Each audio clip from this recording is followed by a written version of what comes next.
यानी कि Bajaj housing finance share को लेकर। अब राहुल जी, एक प्रश्न जो तमाम लोग पूछ रहे हैं और हमारे मन में भी है कि बजाज हाउसिंग की तगड़ी लिस्टिंग के बाद भी शेयर का चलना, और अगर हम वैल्यूएशन के हिसाब से अगर देखें तो जितने भी पेयर्स हो सकते हैं, चाहे वो बड़े हों छोटे हों, सबसे महंगा बजाज हाउसिंग का शेयर वैल्यूएशन के लिहाज से। इनफैक्ट अगर हम एलआईसी हाउसिंग से या फिर पीएनबी हाउसिंग से तुलना करें तो उनसे तो करके वैल्यूएशन में 6-7 गुना महंगा दिख रहा है ये बजाज हाउसिंग का।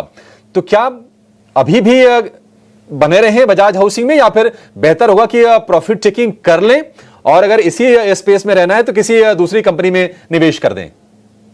देखिए, मेरे हिसाब से ऑब्वियसली बजाज हाउसिंग फाइनेंस के अंदर मेरे ख्याल से जो आईपीओ प्राइस थे वो प्राइस तो मेरे ख्याल से बहुत ही अट्रैक्टिव था इन टर्म्स ऑफ वैल्यूएशन। तो जिस तरह से ग्रोथ की बात कर रहे हैं Bajaj housing finance for next 3 years, तो मेरे हिसाब से लिस्टिंग बम्पर था वो मेरे ख्याल से वाजिबी था। मेरे ख्याल से 150 रुपए का जो लिस्टिंग प्राइस था वो मेरे ख्याल से कहीं ना कहीं फेयरली वैल्यूड मुझे लग रहा था।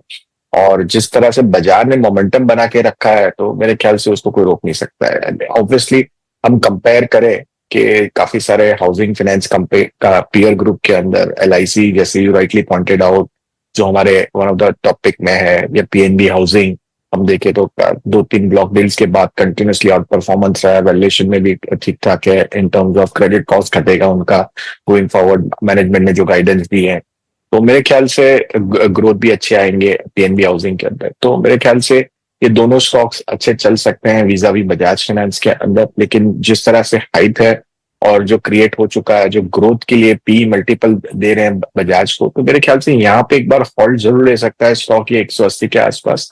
पर मेरे ख्याल से रिलेटिव वैल्यूएशन की बात करें तो मुझे obviously housing as a sector and housing finance as a sector और परफॉर्मर करेगा। जिस तरह से हम देखें कि रियल एस्टेट की डिमांड और रियल एस्टेट स्टॉक्स ने परफॉर्म किया है, तो मेरे ख्याल से वीजावी उनके बाद सीधा डायरेक्ट फोकस रहता है हाउसिंग फाइनेंस कंपनीज के अंदर।